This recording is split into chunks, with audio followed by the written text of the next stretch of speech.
in my chat just so that I have that.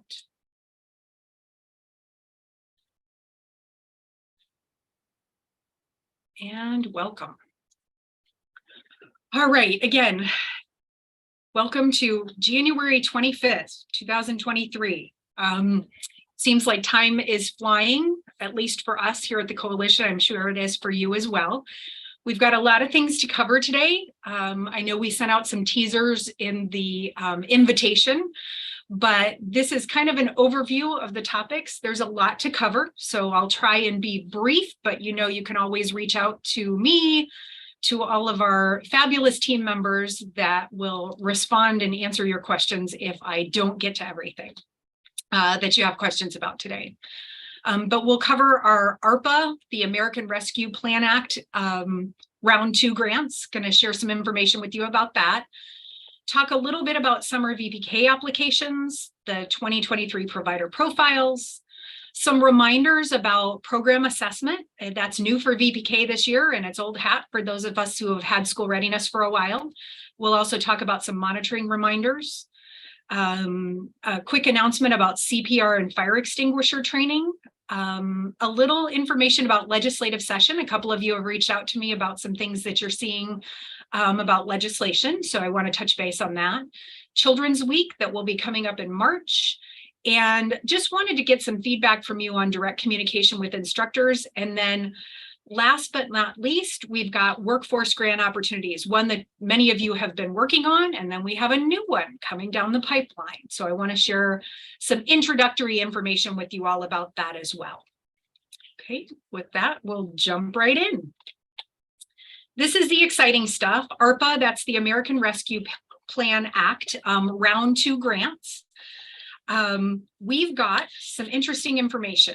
The first piece I wanted to share is that we have approved already 105 applications to the tune of $7.5 million, almost $7.6 million that have been released to date for ARPA round 2 grants to child care and early care and education providers in our community. That's in Seminole County alone. So think about that. Our school readiness budget for an entire year is normally about $10 million, and we've already released almost that much in these ARPA grants, which is fantastic.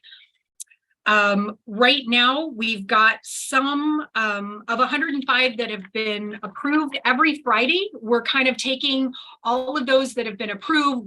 If we have any problems with them, they're finalized. And then that Friday afternoon, we try and get those payments out. So each Friday, if you're pending, as long as we have everything done, you'll get that Friday payment that usually shows up in your bank Saturday or Monday, depending on how long it takes for your bank to recognize the revenue when it comes in.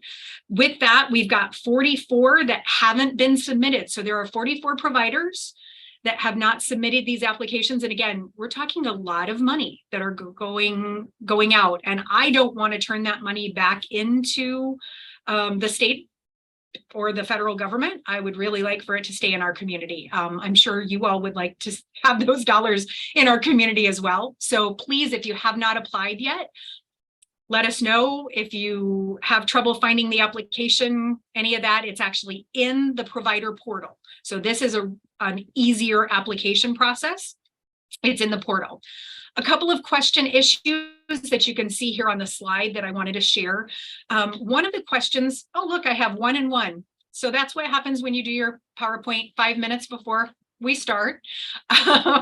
Does your program meet Child Care Development Fund health and safety requirements, including the completion of comprehensive background checks? Most VPK only providers look at that question and say, yes, we're a healthy, safe environment, and we have background checks. The problem is this is specifically looking at CCDF, which is a school readiness funded requirement. And so VPK only providers need to check no on that application. If you make a mistake on your application, we have a great team member, Becky, that's been working through each of these. We don't just reject it. She will contact you or email you and let you know what tweaks need to be made so that we can get your application approved. The other question, number 1, is that the enrollment by age group for school readiness. If you're a VPK only provider, this wouldn't apply to you. If you are a school readiness provider, you count 1 for each full and part-time student. A lot of times we try to take 2 part-time students and say that counts as 1. In this particular case, each individual enrollment, whether it's full or part-time, counts. You can only include Head Start students if they are also school readiness, because Head Start programs received a different bucket of ARPA money. It came in different ways, and the feds don't want us to double dip, so to speak, and pay for those same students twice. So you would only pay for that student, count that student, if they also have that wraparound school readiness program. In this particular count on the application, you don't count private pay students. That shows up in another place in the application. And the enrollment date can't be a rolling date. Like, I had 3 more kids enroll since I applied. It has to be your enrollment as of that date of application. So just make sure that you have that information available. And the final date for these applications is February 28th. So we really just have about a month left for those of you who have not applied. So we just want to make sure, again, that you have the access to this, that you're getting these funds into your center and back into the community. So wanted to bring that information to your attention. And I think almost $7.6 million is pretty exciting that we've been able to release. So thank you for playing this application game with us and for hanging in there as we get these dollars released to you. Right, with that, we'll kind of jump to the next piece in our agenda.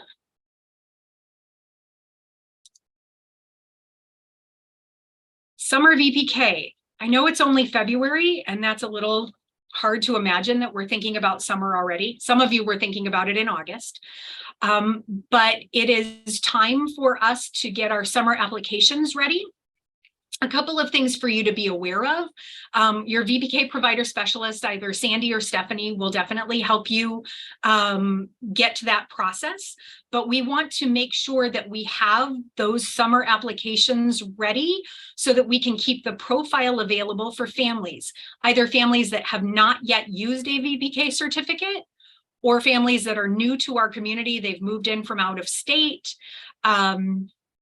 We want to make sure that all of those children have access, and we want to be able to market your program and let them know on our list, our provider profile, of those courses that are available, who all is offering these. There are a few providers that sometimes only offer summer. So again, we want to just make sure that we get those applications processed and get the information together so that we can share that with families on our child care resource and referral line and on our website as well. So please get started on those. It's time to start thinking about summer.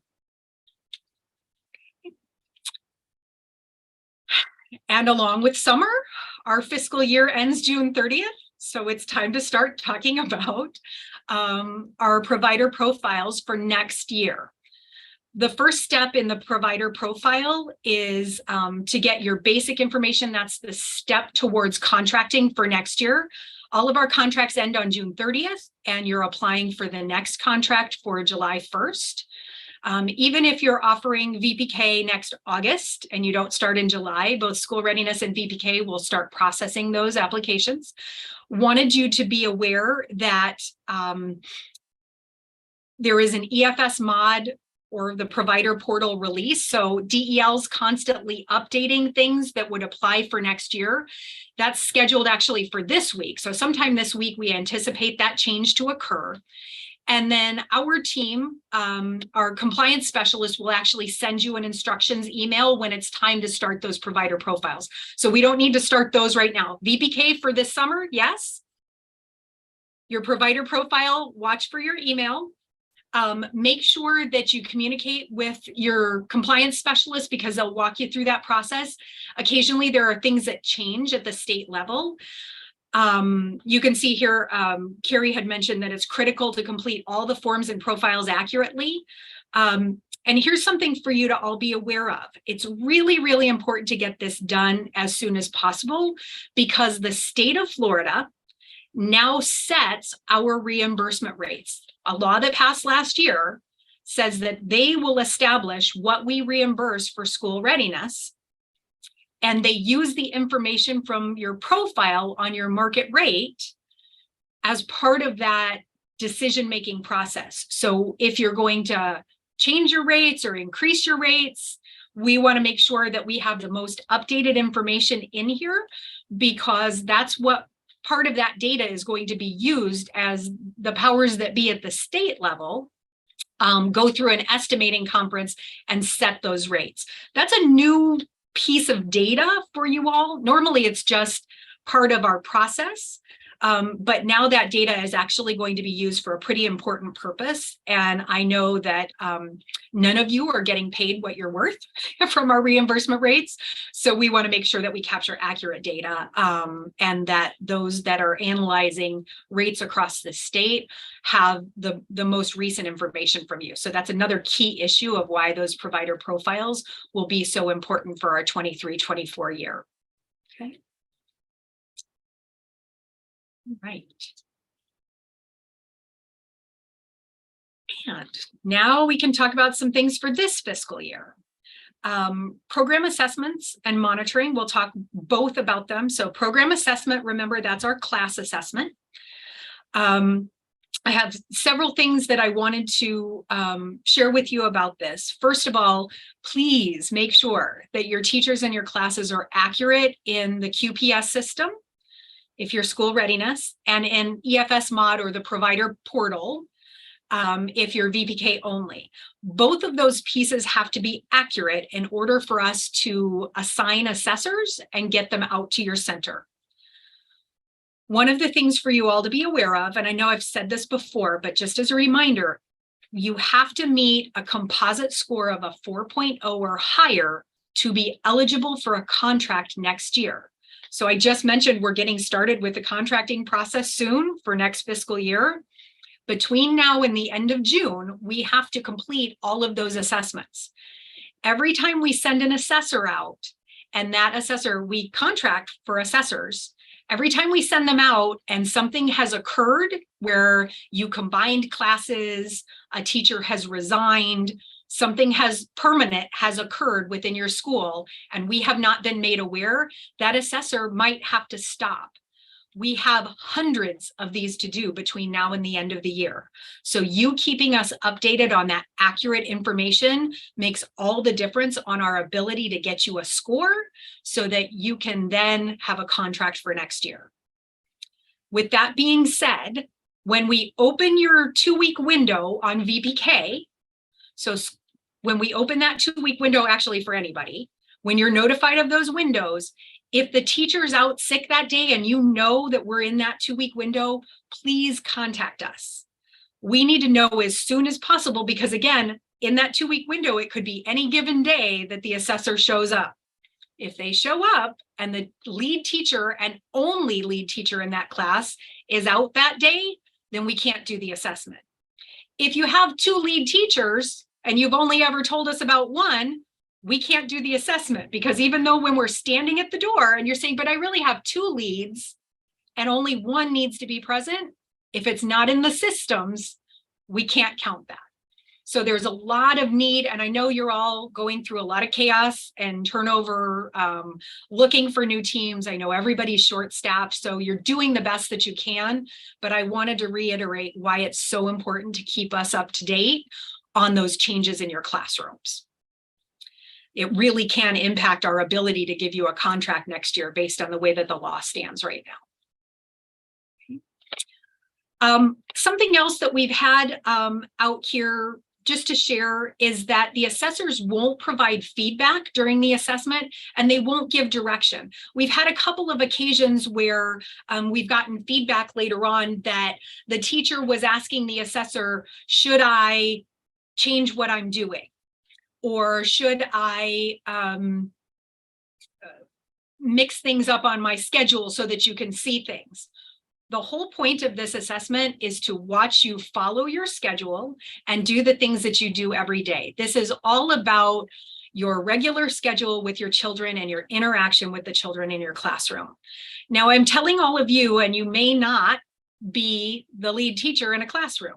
You may be the owner, the director, the assistant director, and you might not be in a classroom. So it's really important for you to share that information with your instructors so that they understand. what happens is, just like when we do our regular contract monitoring, when we come in and you're not following your schedule, that usually means that the kids don't always know what's going on. Sometimes the teacher doesn't know what's going on. And when chaos ensues in a classroom, you don't always get those best practices. It's not captured. So we want your teachers to have as much stability and following those regular schedules as possible, because that's the way that you're going to put your best foot forward. Okay. Some resources just to share with you as well. We'll drop these into the chat and we'll also attach them to share with you. But please make sure your teachers have this information. There's a class VPK provider FAQ, frequently asked questions. I didn't name these, so they're a little confusing, but the class frequently asked questions for VPK teachers, the class frequently asked questions FAQ for families of VPK. Sometimes your families want to know what's going on. And then there's a really great document that's class teacher tips. Please make sure that your teachers have access to those. They can read through them and ask questions, because we want them to feel confident with what they're doing in the classroom every day, so that, again, they put their best foot forward. We get to capture what it looks like every day in a really solid classroom. And I think our next slide, we show you a little bit of what these look like. So the classroom scoring system, this one kind of to the right of the VPK piece, it actually is something that you can give to parents if they're asking why somebody might be observing. That class teacher tips, the yellow one, it's a several page document, but it's pretty easy to understand. And it looks like those have all been dropped into the chat box, and we'll of course attach them with our follow-up email as well, so that you'll have access to those, but please share them with your teachers directly. So this looks like we don't have too many monitoring reminders, but I will tell you that I have a list from our VPK monitoring team that's pretty comprehensive. So in an effort to set everybody up for success, I wanted to go over a few things with you. First of all, the VPK FAST, that's that Florida Assessment of Student Thinking, which incorporates the Renaissance tool. Remember, we're in the window right now for most of you for the Progress Monitoring 2 assessment. I know that our team members have been reaching out, probably more than you want to hear from them, but our goal is to set you up for success and remind you to get that assessment done. If you wait until the last 2 days of your assessment window and Johnny gets the flu and he's out for 2 days, we miss him, because you have to get it in that window. So we want to make sure that you're looking, I'm saying 2-week window, but making sure that you're trying to get that assessment in the window that's open for your center, because it's going to help us capture growth scores. And this is the first time that we're doing this. The state, I'm getting weekly reports from Division of Early Learning. They're looking at it almost daily to try and see that everybody is capturing all of this progress monitoring data. So please make sure that you do that. I know we had some errors in progress monitoring 1 where some folks used the wrong URL. I think we've got that all settled, but if you have a new director, a new teacher, a new lead that is entering this data, please confirm that they're entering the progress monitoring data in the right system so that the state can capture it and we get to see the growth scores that you're impacting with the children in your care. Teacher and administrator names and emails are the same on your profile on the VPK application under the Director tab in order to be able to sign on to Renaissance. That's been a glitch for some folks, is they're trying to sign on to enter that data and get things started, get the children started, and there's a glitch. It's because maybe you use a middle initial sometimes and sometimes you don't. You have to use exactly the same name that's in your provider profile on the VPK app under the Director tab. And again, you can reach out with Sandy and Stephanie if you have a question about that, but just trying to give you a heads up on that issue.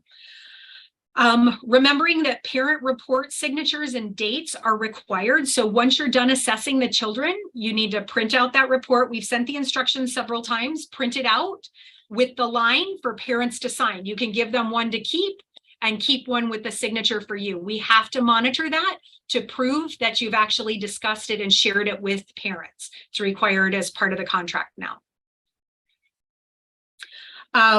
You can use those instructional planning class reports to individualize your lessons. That's really what's going to help guide your instruction and make sure you're meeting the needs of each individual child in your classroom.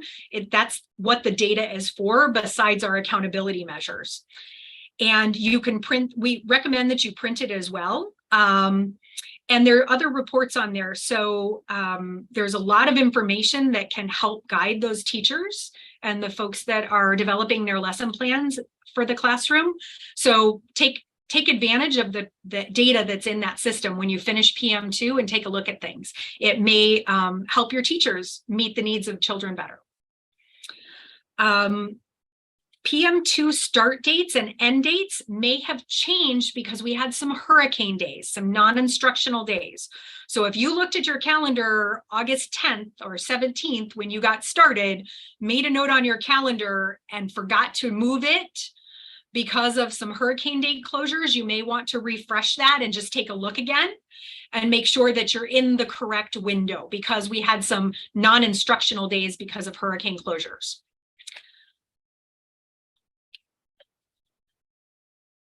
All right.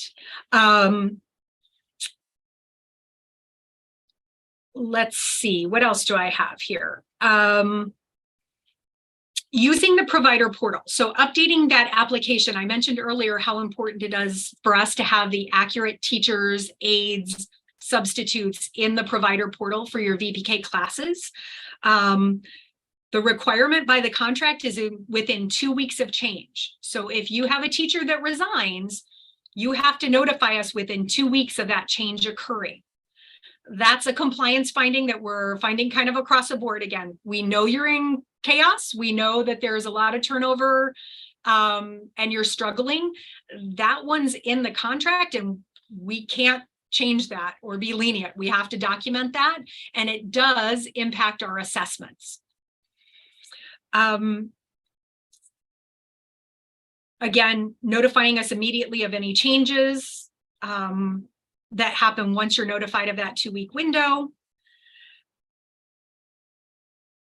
Please contact your quality specialist before you add lead teacher information, just to ensure that you have a qualified lead. What we found is some folks are adding a new lead 2 weeks within that 2-week window, but they don't have all of the required coursework. And so they're not actually qualified as a lead. So work with Sandy and Stephanie to make sure that you have all of the proper qualifications so that, again, we're setting you up for success as you move in that direction.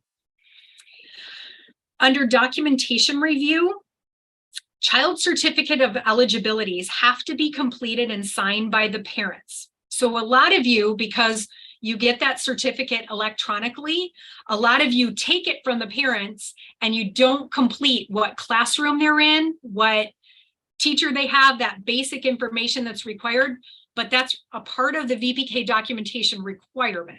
So you have to sign that and have the parents sign that they know which class they're in. That way, if you change a child from one class to another, that is considered a transfer, and we need to know about that. That means that the attendance populates properly and everything else. So we've noticed when we've been doing monitoring that the certificates of eligibility aren't completed and signed by the parents. And also making sure that that long or short form is to be signed by the parents the last day of attendance of that month or after. Occasionally that short or long form might be out and a parent signs on the 25th of the month and they date it the 25th of the month, and there are 3 more days. According to our compliance requirements, we can't pay for those 3 days the rest of the month because the parent didn't verify it. This is the parent saying, yes, my child attended. That is their receipt for us to pay you. So you have to make sure that the parents sign and date that last day of the month that they've attended or the first of the following month. But you can't wait, or you can't give it to them early. So you have to kind of manage that with the families. The last piece is some on-site issues. I know that we have had some issues with us being through COVID for the last few months. We have new people in the classroom, but some of the things that we've found is that you're not using the VPK application curriculum that you listed. You have to pick from approved curriculum, and if you've listed a particular curriculum and you've changed it, you have to let us know. You can't change the curriculum and not notify us because that's a contractual requirement. Providers have also been seen with advertisements for extracurricular activities during VPK hours. You cannot charge for any extra activities during your VPK time. If you have children stay for extended day or wraparound care and you offer acting lessons, dance lessons, soccer lessons, if you offer those things as added value to your program, that's fine. It cannot be during VPK hours. That is a big problem. So making sure that you can't offer those supplemental services that require a fee during your VPK hours. And then please follow your daily schedule, because if you're not following your daily schedule, then that affects our ability to observe with our program assessments. So again, following that daily schedule is really what needs to be happening in those classrooms. One extra piece that I will share with you, because I know it's only January, but this kind of came up in the holidays and it'll probably come up again as we get to the end of the year. We are desperately trying to get the few assessors that we have out to your centers before the end of the year. If you are doing activities like graduation during VPK hours, you must ensure that that's happening and it's connecting to your standards and it's connecting to your daily schedule. We've heard it in the past, don't come out and see us because the last week of VPK we're doing practice for graduation. Graduation is not a VPK contractual requirement. I know parents want it. I know you want to celebrate your children. Make sure that those activities are tied to your lesson plans. Make sure that they're tied to children's instruction, and make sure that if an assessor shows up on the last day of your VPK class, that they can measure what's going on. We're not shooting for the last day, keep in mind, but we just don't know what, as we go through the next several months, what will happen. So I want to make sure that you're all aware of that. As long as it is a paid VPK day, we anticipate that the instruction that will be taking place will be able to be observed by an assessor and documented the quality that's going on in your classroom. So just keep that in mind. Okay.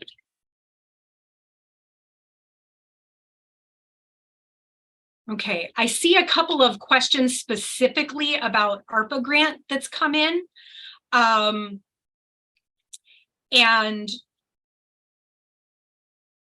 I will have to kind of handle those issues individually. If you want to shoot me an email or reach out to me, I can have Becky talk with you individually about whether or not you would be qualified for ARPA Round 2 grant or not. There are some very specific questions that will make you eligible or not. Okay. A reminder, last night, actually the last 2 nights, we've had in-person classes. It's been so exciting post-COVID to actually see faces. We're not just floating heads. And thank you all who have sent teachers and they're showing up with smiles on even after an exhausting day in the classroom. That's been fantastic. So we definitely want to say thank you to that. That being said, we're going to be starting with first aid and fire extinguisher training. I know it's a requirement for you to have folks that are trained in your centers, and we are going to have an instructor coming into the coalition. I think once a month we'll be offering it, and we have a lot of folks that take advantage because they know where we are to come in. The instructor is pretty entertaining. He does a pretty good job. So I highly recommend, if you've got new folks that have not been through this training and they need it, to take a look at Eventbrite, and we'll send these notices out via our constant contact. You'll get it in your email. So just be aware of that it's coming, and it's an opportunity to help help your folks get that training.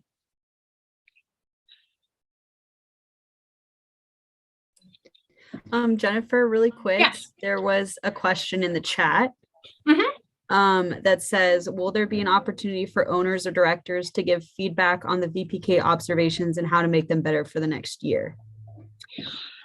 You know, that's in rule and it's in law. So I am happy to get information from anybody. I do have the opportunity to share it with the Division of Early Learning. I don't know if they will open that rule or law again, but I am happy to take that feedback because I do have the opportunity to share it with DEL. So if you have anything you'd like to share, I am open to it, please, anytime. Email, call, I can schedule a meeting with you. I'm happy to do that. Thank you. Oh, and now we can talk specifically about legislative session. So this is an opportunity to have your voice heard again. I've gotten a few emails and calls. I think a lot of you may be on some Facebook groups that share information, and sometimes that information is complete and sometimes it's incomplete or not even accurate at all.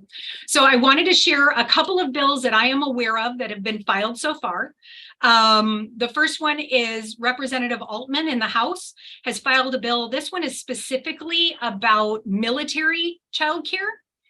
And it's making sure that those childcares that are on military bases, we don't have any in Seminole, so it doesn't really affect us, but making sure that they are exempt from some of the state requirements. There's some conflict with them being school readiness or VPK and meeting their military requirements. So that's just cleaning up rules so that that can happen on military bases. And then Representative Nixon has filed House Bill 193. That one got everybody up in arms. There is not a Senate bill. So this is a little bit of a bill making conversation, but our legislative session doesn't start until March 7th. So legislators are having some committee weeks, they're getting together, they're learning, and they're starting to file bills. The bills need to have both a House bill and a Senate companion bill because they have to pass both houses of the legislature, both the House and the Senate. In this particular case, Representative Nixon's bill is asking for longer VPK hours. So having a longer day, more instructional hours for 4-year-old children through the VPK program. At this time, there is not a Senate bill. I do not anticipate that I have not heard that there's a lot of movement on this or a lot of support for this. I'm glad that everybody's paying attention. That's fantastic. I will say that we do anticipate some legislative bills this year. We're just waiting to see what's going to be filed that we think might move. I will continue to share with you as I hear things. And certainly if you hear something, let me know. You can email me, leave me a voicemail message. I will definitely get back to you so that we're using valid information. But I also wanted to let you know that you have the opportunity to reach out to our legislators and let them know about your concerns.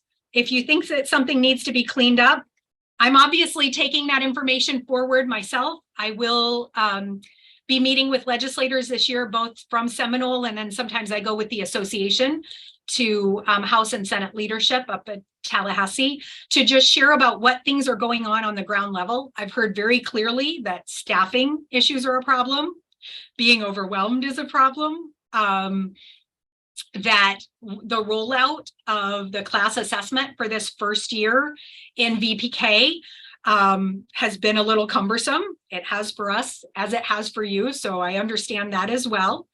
But I want to make sure that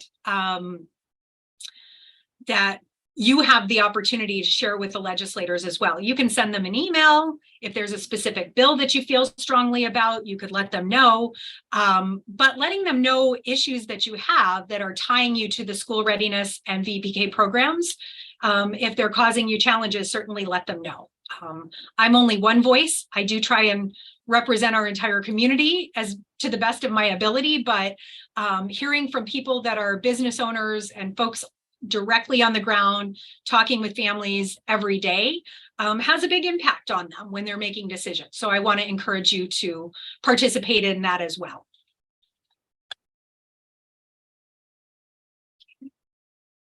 All right. So that will jump into Children's Week. This is another opportunity. I will be in Tallahassee. We have some statewide meetings on Children's Week. It's actually in March this year, March 26th through the 31st. Every year we ask you to participate and create hands, children's hands, and we send out some guidance and some instruction. We are really trying to take this event that started as just kind of a grassroots day to make sure legislators are remembering children and the issues that impact our youngest children in particular. And it's now an initiative that they carry throughout the state. Again, it's March 26th through the 31st, so you will be hearing from us about some hands. We'd love to have real children creating real artwork that has an impression on these legislators. And if you haven't seen the pictures, they hang them in the rotunda. So they're 3 stories long sometimes hanging down. And as they're walking around making their decisions that impact the entire state, they get to see those children's hands and it has an impression. So if you can incorporate participation and some artwork in your daily lesson plans, and the hanging of the hands into your classrooms, we'd love to have you participate with us.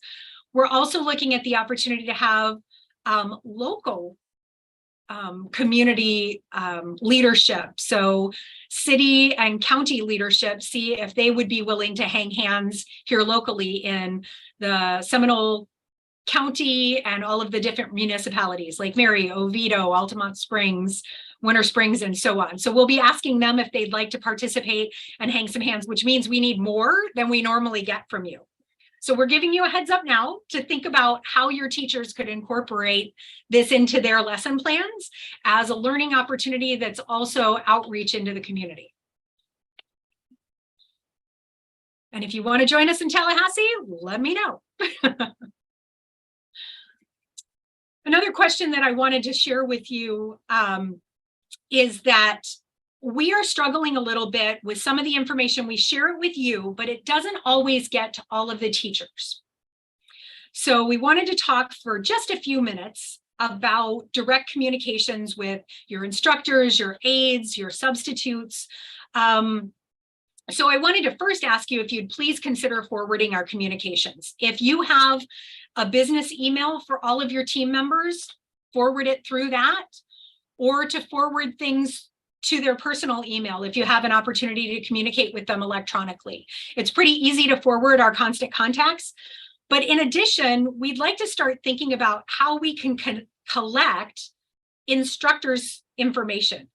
I know that all of you wear so many hats during the day that it's hard enough to keep up with our communication when we're sending emails. So you may be director, you may be cooking, you may be driving a van, you may be your substitute. I know and I hear every day what you're struggling with.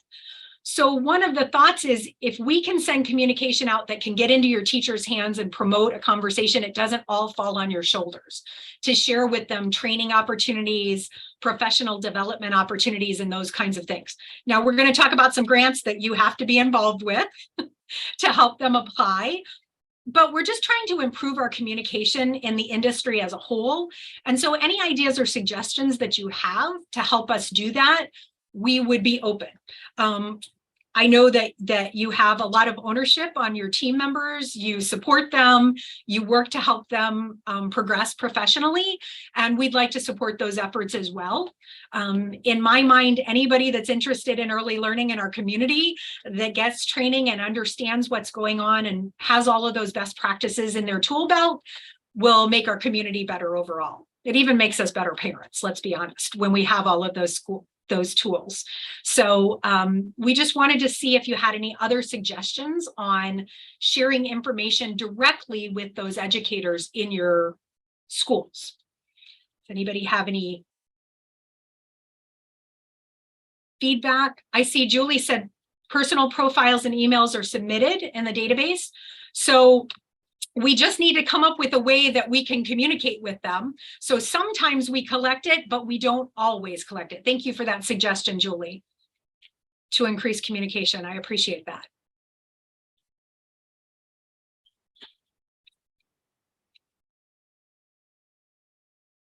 Right. Well, I'll let you stew on it a little bit, but if you have ideas, we definitely want to just make sure that the practitioners in your classroom are getting as much support as we can offer and are aware of opportunities. Regarding communication, what about like a provider Facebook page? We do have our Facebook page, so we could certainly do that if you want to have your staff members connect with our Facebook page, and we could have specific provider information that we share. That's a good idea. I see a Remind app. Okay, thank you. Could we add all staff members to the text reminds? So that's a good idea. Separate emails that are more geared to the teachers. Understood. Some are more directed to owners and administrators. Absolutely. I understand that. We don't need to inundate them with things that don't need to be on their plate. Certainly. Great feedback.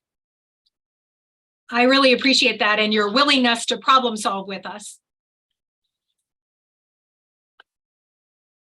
Okay.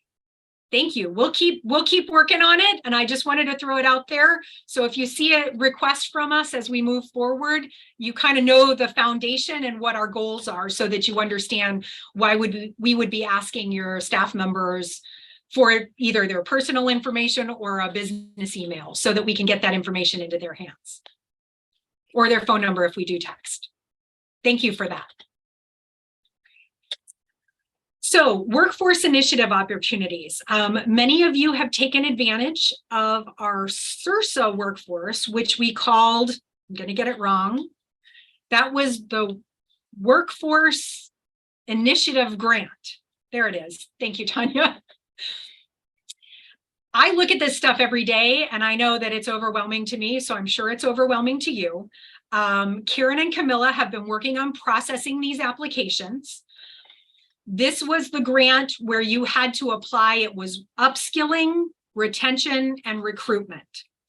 Those of you who signed up, the deadline for completing the CCEI courses or the B's courses are coming due. If they don't complete them by the deadline, we either need an updated completion date, or they'll be halfway through all of this work and not qualify for the stipends. And we don't want that. I don't want to give money back. So I want to make sure that they have what they need. If they have not gotten their login information for the courses, it only is based on whether or not they've been approved and we have everything that's needed. So part of the issue is we have to have, we cannot release anything unless we have their proof of employment. So on a case-by-case basis, Karen and Camilla are working through that and releasing this logon information once they have been approved. So if they didn't get it and they've been approved, Karen's putting in there emailing workforce_grant at SeminoleEarlyLearning.org. We're using that email to keep everything in one place. And thanks, Karen. She says, to date, we only know of one teacher who doesn't have access so far.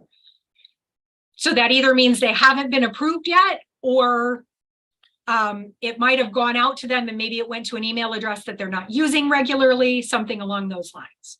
So we just have to make sure. Okay.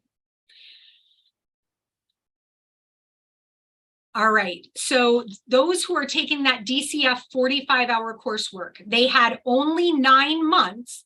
DCF allows 12 months, but for this particular grant, they had to be faster at getting this done, and employees had 9 months from their hire date to complete the training to be eligible for the stipends. If they get past that 9 months, we're not eligible for the bonus anymore. So I want to give this money out. So please work with your team members.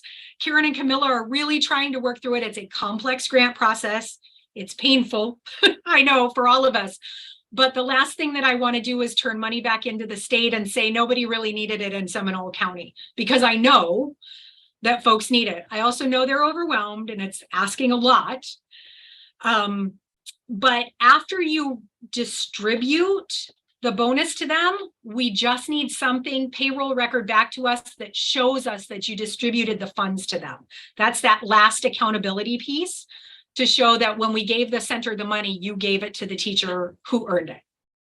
Okay. Some folks were talking about second application. So if they went through their CCEI or they did Bs and now they'd like to do the other one, they're up. As long as the dollars are available, we will continue to do that. I am looking at closing out this grant though, because we have another one coming. So if you have folks that are interested, definitely the Bs courses, you don't have to wait on us to get a subscription. It doesn't cost us any money. We can just give out bonuses. Please take a look at those Bs courses because it's a really great opportunity.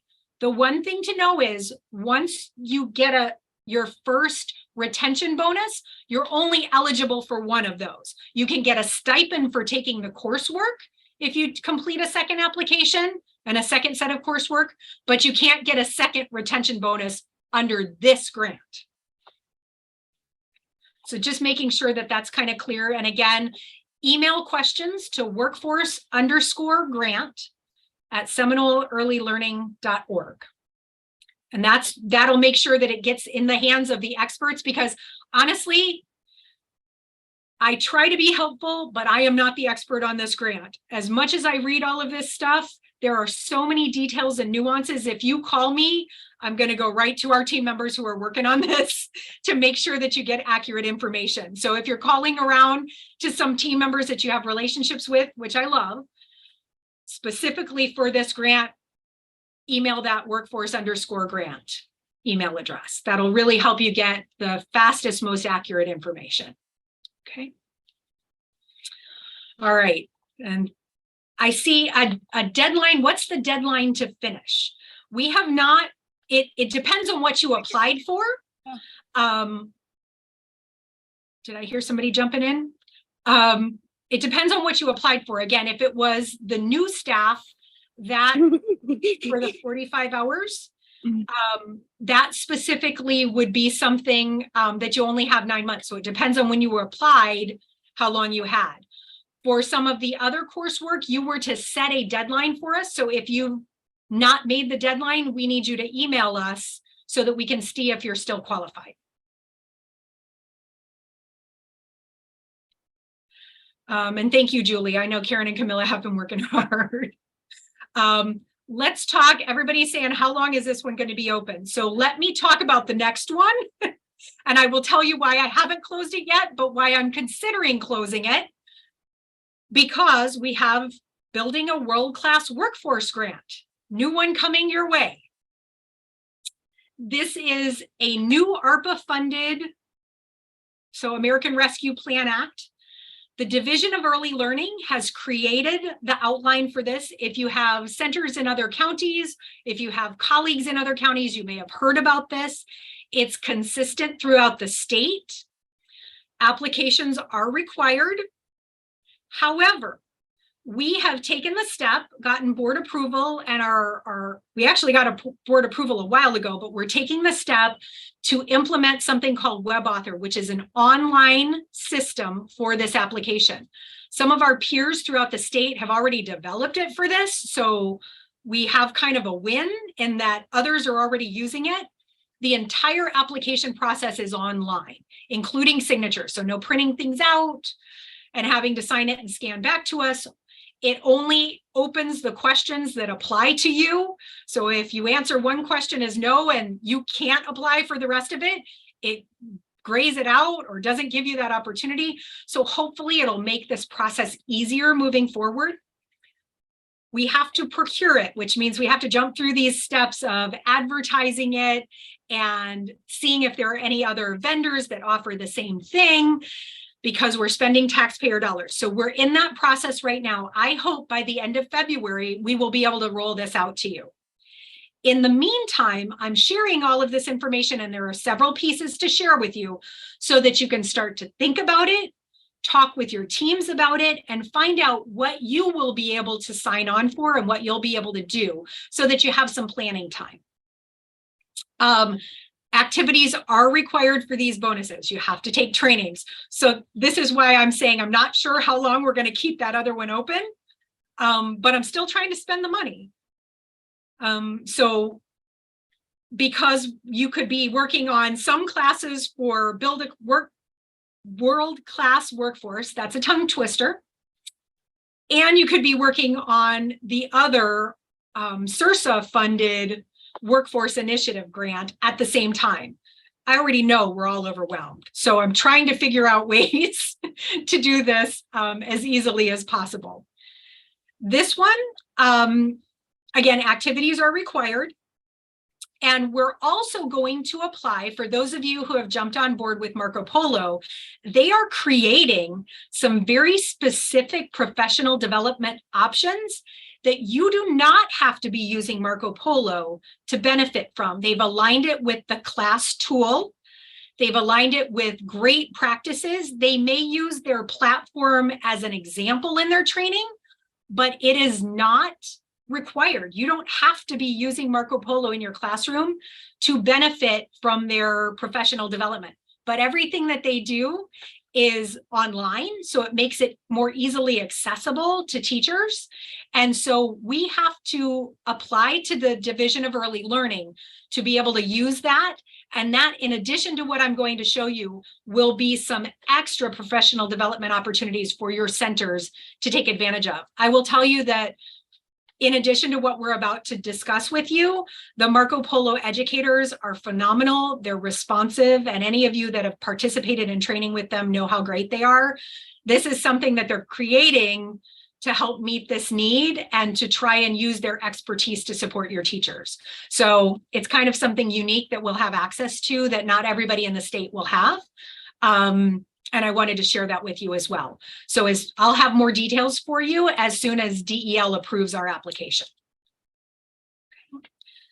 So let's talk about this a little bit more. I like infographics. It makes complex things a little bit easier to look at. This is what is going to happen in this process.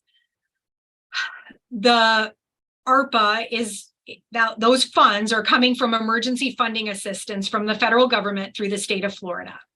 The goals of these funds are to recruit and train new teachers, to upskill early learning directors in particular. There's a whole category for directors, and to elevate Florida's early learning workforce. Since our legislators, who are meeting in a couple of weeks, are looking at our class scores, they're looking at our VPK progress monitoring data, they are using those tools to assess whether or not we're using taxpayer dollars wisely and getting kids ready for kindergarten, helping them with their educational development and getting them ready. So all of this professional development is to help put more tools in everyone's tool belt and meet them where they are, each of your instructors, to move them forward. There will be an eligibility application. As I mentioned, we are going to release it online. If you go to DEL's website, there are paper applications. The format is there. We're not going to ask you to do those, but you can look at them. It's a little overwhelming. There are 5 different applications. So again, an online system makes more sense to us. You will submit it, we will receive it, and we will approve it or reject it. Once approved, providers can then submit 3 types of requests. One is educator bonuses, and that's by staff member. There's 5 possible bonuses, including recruitment, health and safety, class bonus for pre-K, class bonus for infant toddler, and then an upskilling of director bonus. Then there's child success and class observer grants. Those specifically are only eligible to providers that have a class score of less than a 5 or no score. If you haven't been scored yet, you would qualify for those grants. And then a continuous quality improvement grant would be for anyone that has a class composite score of a 5 or higher. Okay, now this is a moving target. We know that because we're coming out right now to do assessments for you. So it will be based on the time that you apply what your class score is as far as which one of those categories your center will fall into. Okay. We will review those again through the online portal. We'll approve or reject it. And then if it's approved, we release the funds. So that's a big picture. Now let's get into some details. And you're going to get a copy of this so you can read it in more detail. See if we can go to our next slide. Thank you. Oh, before I even get into the details, one of the things we have to do at the coalition is project how much money we want to have in each of those categories. So part of your planning process will be to complete a survey that we're going to send to you. It'll be a really simple survey. It's going to be yes or no questions, but that helps us be guided because I have to sign contracts for some of these trainings. For example, if we're going to buy Teachstone trainings like MMCI, or we call it class group coaching now, we have to find enough instructors to be able to offer that to you all. And I need to know how many folks are going to sign on for that training.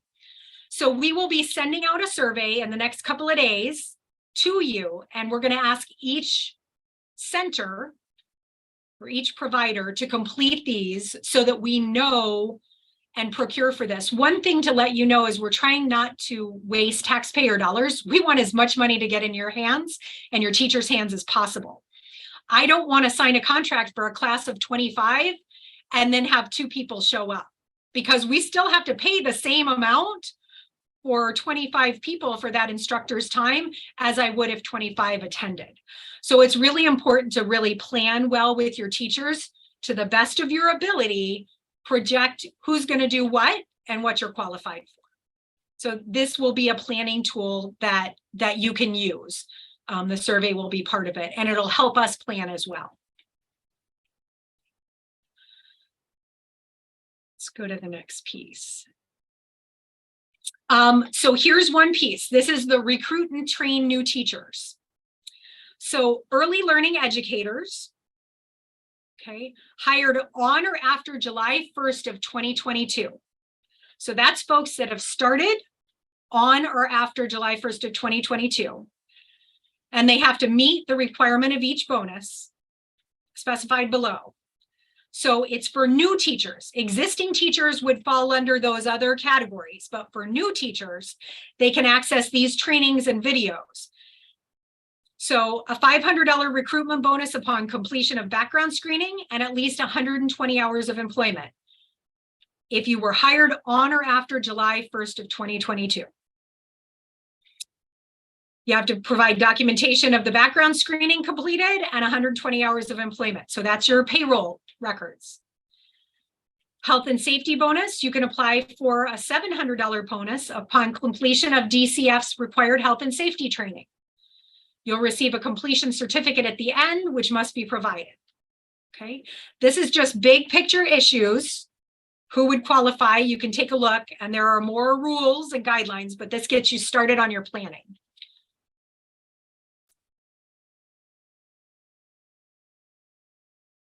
This is recruiting and retaining again. Class foundation for teachers. So there's infant and toddler teacher training. You have to complete a total of 21 hours. Okay, here. And you can see all the listing of all of the different possible courses. The My Teachstone Learning About Class videos, all 12 have to be taken. They're only 15 minutes each. Okay, so a list there as well. And again, you'll be receiving this in detail, so you don't have to memorize it. It's all just sharing the baseline with you. Financial supports are available for all early learning and childcare providers to assist with recruiting new folks to the field. Of course, the big issue is that we're trying to recruit new people to the field. So owners and teachers of family childcare homes would qualify. Directors, preschool teachers, assistants, before and after school teachers, assistants and substitutes. Bonuses are available if they're hired on or after July 1st of 2022 and meet the requirements of each bonus. Okay, so again, we have that information about the pre-K or infant and toddler, the $600 bonus upon completion of the class foundation, and my Teach Stone Learnabouts. So here's another option for $600. I really want to see everybody get all of this money. So we're really hoping that you guys can sit down as a team and encourage each other to start using these monies, because $600 to help you do what you do every day is really nice to put in everybody's pocket. And if you can do multiple ones, that's great too. $750 bonus. This is specifically for directors. We haven't had a lot of things that specifically targeted directors in the past. So these are helping you 2 different tracks. So one track or the other to get a $750 bonus. So a primer for leaders regarding the class tool, class observation support settings, support settings with dual language learners, group coaching training, which used to be our MMCI class, interactions at the heart of healing. So some trauma-informed care information. That's track B. And you can see again here the different track for track A. These are all things as a leader in your center that will give you supports to help your teachers move forward.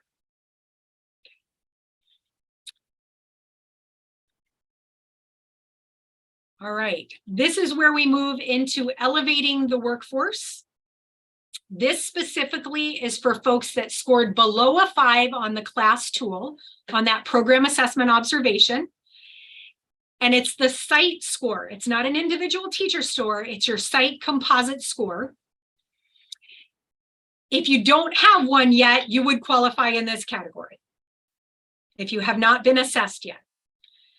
And there's 2 different segments, primer for leaders and so on, or the class group coaching. And again, it's 24-hour segment.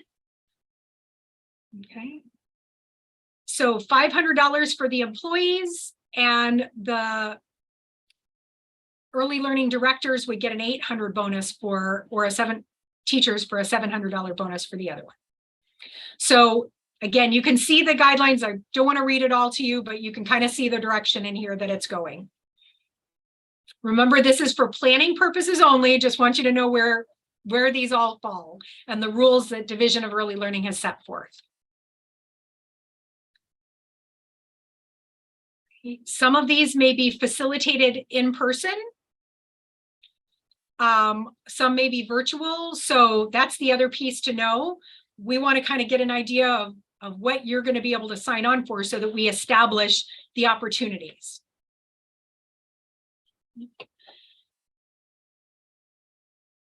And, all right, that was a lot, I know. Okay, some interest in conscious discipline. Okay, I appreciate that. We can take a look at our application to DEL and see what we could do with conscious discipline training. Thank you for that. Thanks for the feedback on Marco Polo. I'm glad that the tool itself is working well. Hopefully it's helping to engage children and teachers and families as well in meaningful interactions. Bonuses for long-term staff, that they still have to take activities. So they would still have to fall either under you have a class score of 5 and under, under 5 or no score, or you have a class score of above 5 or above. So long-term teachers, they still have to do the activities, but yes, please take advantage of those opportunities. They asked about a tracking. Includes courses previously taken. My understanding, if you have a specific one you want me to look into, but my understanding from the frequently asked questions, and we'll send those out to you as well, that yes, you can retake them to qualify for the bonuses. Thank you for that question. There are some frequently asked questions about these, and DEL is getting questions every day. There's a question that I have that I will tell you we're going to ask. If you have a school readiness composite score and a different VPK composite score, which one do we use? So that's a question that we're asking DEL. If you have both programs, how do we handle that? That's a question that I'm going to have to send up and get an answer for. The class score options, even though it's a VPK composite score, it would count for all staff. It's everybody in your center. That's the score that we're using to qualify them for which track they would take. I know it's a lot. Please take the opportunity to take a look at this in more detail. We're going to send the recording, follow-up instructions. Again, I appreciate your time. I know it's hard to carve time out of your day, so I really do appreciate you taking the time to spend with us. Our team is happy to help you in any way we can. I just want to encourage you to keep doing great things for children. We really do appreciate your partnership, your willingness to jump into these muddy waters with us. I know it's a little overwhelming, and we will do our best to try and streamline things as much as we can. I think you'll appreciate the online application. I think that's really, even though you're going to have to wait a little while for us to get it all lined up, I think it will make our lives a lot easier, and your lives easier too. It's not just for us, but I think for you as well, that undertaking this tool, and we may be able to use this tool for other things in the future. Our board has supported this procurement, so we may be able to communicate and use this for other opportunities in the future as well. And hopefully it will streamline what we ask of you. Even if you're not open during summer, would you still qualify for the grant? Absolutely. We just need to work with you. If your program closes at the end of May, we need to work with you so that we can stay in contact and get in touch with teachers and get their stuff done. By all means, you're an educator year-round, whether your program runs year-round or not. So we want to take advantage of this. And if your teachers can keep working on it, please, we want to reward them for all of this, the upskilling and the classes that they're taking. So yes. Okay. Anything else? Thank you for the thank yous for us and our team. I am surrounded by phenomenal people that really work hard every day, and they appreciate everything that you're doing as well. So back at you. Thank you very much, everybody. Some planning to come, but we'll be back with a training video and some more later on, and keep calling me about those legislative issues. I appreciate the heads up. Thanks, everybody. Have a great afternoon. Bye. Take care.